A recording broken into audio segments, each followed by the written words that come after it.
The audio you're about to listen to is a mentorship session between I and a lady who is so passionate about her fashionate business. But right now she's married, she has babies, young family, and she's struggling to balance the dynamics of business, marriage, and marital life. Also, she's new to social media. She's never been the type to show her work, so she wanted to know where to start from and how to go about it. And I gave her answers. Now, in my mentorship videos, there are videos already answering so many questions, but I understand that although people watch these videos, they still want to talk to me. They still want me to hear their personal plight and pain and still say a lot more, although the videos have addressed them. That's why I am always available to take questions, answers, and guide them through until they feel confident enough to run their business profitably.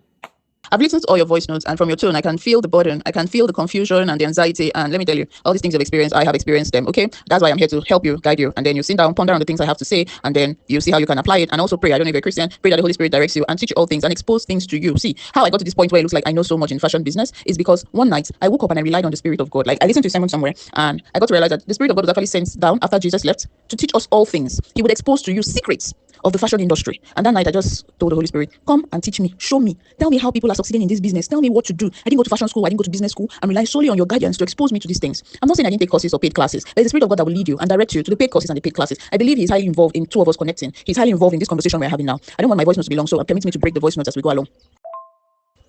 All right. So the first question you asked, okay, let me rather start from the second question because it seems to be a lot more burdensome to you. I made a video. I'm going to send you that video link where I talked about how I'm able to manage my work and my family. But I'm going to tell you the first thing I did when I started having babies because it became so stressful for me. You need to see me. I look like a mad woman. Like I would almost say I was in depression because I didn't know I was jumping here, there, here, there, here. Sometimes I'll come back home in the evening, and that evening, I mean night, like 8 p.m. That's when I have to start cooking, doing laundry. My husband sometimes will give me support. Sometimes he has to work as well. So I would have to juggle all those things on my own until one day I said, no, I can't take this anymore. So let me tell you what I did. The first thing I did was to rent a bigger house. My money, my decision. I told my husband I can't take this anymore.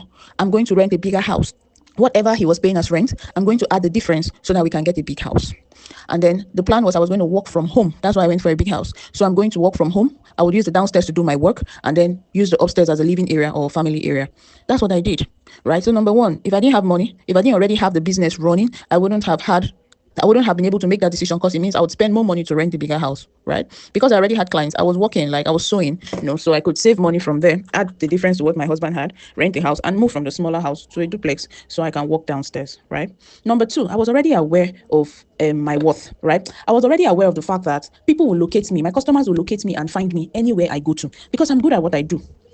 My house is not by the main road. My house is off a street. And if you're familiar with Nigeria, you would know that some streets are not tarred, right? So the main road is tarred, and then you go off the main road down into a street. I don't have a signage. I don't have signboard. Nothing directs people to me. And even my neighbors are not even aware. So many of them are not even aware that I run a factory from my house because there's nothing indicating that business is going on there. I knew my worth, and I was aware that wherever I go, customers will find me because I'm good, babe. I'm good. My work is good. My fit is good. My finishing is good. My finishing is clean. So the next point is know your worth and make sure your product is worth it. Your services is worth it, that people would follow you and people will stick with you wherever you go to. Number three, my customers started to reduce mostly because lots of Nigerians are relocating abroad. I don't know if it's happening there at Cameroon. Lots of Nigerians are relocating abroad. So that relocation made some of my clientele, the number of my clientele reduce because they are moving. They are either moving to Lagos and Abuja, and then later you get to hear that they have left the country, or they already leave the country from my state, from Calabar here, they leave, right? So with that shift, I noticed that my numbers was dropping. Also because new businesses are springing up every day. If you've noticed, Nigerian fashion designers are really good at what they do. The competition is very, very high, so you're not the only one producing nice clothes. There are other people producing nice clothes. So the numbers started to reduce. I still had referrals. I still had new clients coming in, but I just noticed that, or maybe rather I would say this, maybe my targets profits monthly had increased because of the extra responsibility of running my home. Maybe that's what I should rather say, right? So I needed more money, right, than what I was making before, which I was comfortable with at the time. But with this whole change with family, babies, and all, I needed more money, right? And my husband is not a rich man.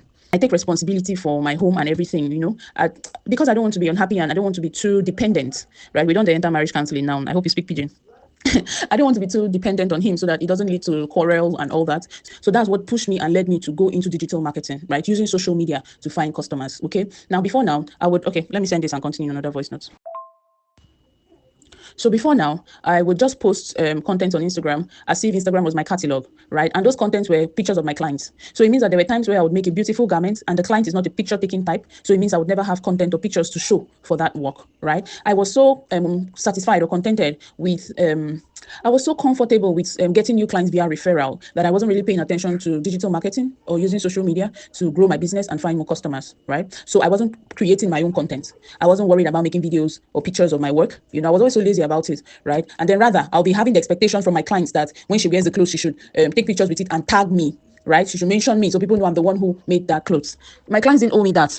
Thankfully, some of them would do, others would not, because they just don't remember. Your headache is not that person's headache. So they don't see the need why they should send you their pictures, So it means your good job will not be published. Also, I had other capabilities and skill that I wasn't showing because as a bespoke tailor, I was depending solely on my clients bringing their fabrics and also bringing the design they want, right? So if I don't have a client that stretches my creativity, you won't get to see you won't get to see the other side of my skill, right? That was a limitation. Okay. So yes, I made the change. I started posting content on social media. I got intentional about generating my own content, right? Which means you need to get certain equipment like a good recording phone, a good phone, except you have a digital camera or you can afford to get a videographer, a professional videographer, a professional photographer to come cover your content. If not, the easiest way to do it that you can sustain without spending so much money is to have a good phone, right? iPhones are good. iPhone XS Max is the least iPhone I would always recommend for content creation. The picture quality is clean, the video quality is clean. So you have a good phone and then you also have lights, video lights, right? If you don't have video light, then you might always want to rely on daylight until you gather money and buy a video light, right? So you would always shoot during the daylight. Don't joke with content creation because right now, if you're not very visible where you are, that is how people will find you and locate you. The buying behavior of customers are gradually changing in Africa. Now customers are comfortable with placing orders from their home and having you send the clothes to them wherever they are. So they don't really care about your physical location. The only reason why they might ask you about your physical location is because maybe they're trying to weigh the cost of shipping or the cost of dispatch. Do you understand? So the further you are away from them, the more the cost of way bill is going to be. So that might be the only reason why they would ask for your location, not necessarily because they want to come and meet you, right? So many people are getting used to it these days. So take advantage of it. They want you to produce a garment and send to them. Hopefully, like I said, if you're good, you're good. You're hardly going to have fit issues and negative feedback from your clients. Okay. So that's what I did. I bought my phone. I started making contents, right? I started making contents. I would film me while I'm making the client's garments. And then I would also film the finished garment on a mannequin. Now, mannequins will not always sell clothes for you the way a physical body would sell. If you follow me, there's a new design I just launched. It's a Nebiate dress. Before we shot a video of that dress, I had a client who was on my neck to send her pictures or videos of my new designs because she wanted to buy and she didn't want to wait for me to do the shoot. So I put those clothes on the mannequin and recorded a video and picture and sent to her. I knew that mannequin would not sell that cloth well. However, she said it was beautiful, but I knew that she has not really seen the beauty until she sees it on my body. That same client later sent me a message after I had published the pictures and videos to now tell me, wow, it looks way better on the body. And quickly, it hastened her buying decision. When it was a mannequin, she just said it was beautiful. She was not willing to buy. She didn't proceed to say, okay, let me make payments. But as soon as she saw it on my body and saw those videos I posted lately, she came back to say, oh my God, it's so beautiful. And now she was ready to seal the deal and make payments.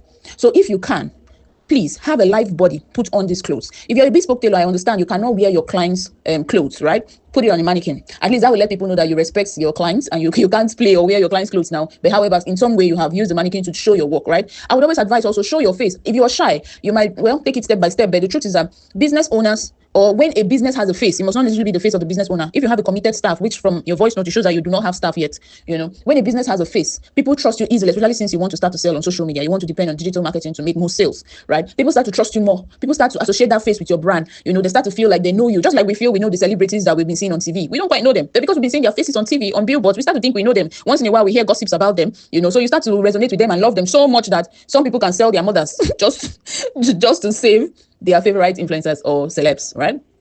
So you need to put your face out there. So while the clothes are on the mannequin, you can stand beside the mannequin, record yourself talking about the clothes. You can give us a little story. This client find me through referrals. She came all the way from Douala or Yaoundé to my, for example, if that's a story, just give a story, to my location. And we sourced for the fabric. She was satisfied with it. And maybe she came for the first fit. If you have a video while your clients are fitting, you have to take permission from them. As a bespoke tailor, you're going to be really relying on your client for some of your contents, not all, some, take permission, record. You can tell them, okay, to feel comfortable, I will not record your face. I do that. I tell my clients I won't record your face. If I can't help not recording their face, when I'm editing the videos, I will blur their face. Okay? So yes, by the time you start posting content like this out there, people will start knowing about you. People will see the beautiful things you created. Of course, you would have listed your contact details on your social media page, and they would find you, right? From time to time, you create designs and you wear it, right? Go pay a professional photographer, and make beautiful, professional, clean pictures and videos that when you post on your social media, you would use to run adverts. Make sure these designs are designs that would attract your target audience. Of course, from my classes or from the videos you had watched, you know who your target audience are. You should be able to identify and recognize them, and you should know the kind of products that they would buy, right? Or kind of, for you who is a bespoke tailor, the kind of dresses that they would want to make. Okay, so you make those kind of contents, post on your social media, and run ads. I had shared lately the guy who taught me how to run ads, and also for those who might be having targeting issues, because my teacher doesn't teach you targeting. He doesn't actually come up with your targeting, especially for people in the fashion business, right? Because he doesn't know your business, he doesn't know who your target audience are. I have a guide that can guide you to run your ads and target people that would buy from you, or people that would come patronize your bespoke services. Okay, so if you want that, I can send you the link to that, right? But also there are videos, there are free videos on YouTube that will teach you how to run ads on Instagram or on Facebook or on TikTok, right? So the only thing about free videos is that the person who is teaching you is not obligated to respond to answers. So he's not responded to give you, it's not he's not available to respond to your questions. Right, that's what I meant to say. You can drop a question in the comment section, and if he likes, he will answer. If he likes, he doesn't answer. But when you pay for a class, you have access to the teacher, and he is supposed to give you answers to questions or clear any confusion you might be having. Right. Then, if you're smart, you can watch YouTube videos, free YouTube videos on how to run ads, free YouTube videos on how to use social media to make sales, and use it as a guide to start. Don't allow all this information to overwhelm you, because they're all new to you. Just do it step by step, bit by bit, and work with what you have. Right? Don't try to overstretch if you don't have the money. But bear in mind that as you continue to service your clients, you should start to save money for these things. If you don't have a mannequin, start to save money for a mannequin. If you don't have a good phone, start to save money. As you're working and making money for your clients, start to save money for a new phone. Okay, start to save money for your video lights, because you need these things. You need them. If you have rich brothers and sisters or people who can support you, reach out to them. Write a formal letter letting them know that there's a new direction you want to go or take in your business, and you will need their support. These are the following items that you need to purchase to help you. I bet you, if they love you and they believe in you, they are likely going to support you. One of your siblings can say, okay, I'll provide you with the ring light. Another sibling can say, okay, I'll support you to buy a new phone. You never can tell. If you have that kind of loving support system, please take advantage of it now and get these things and get started.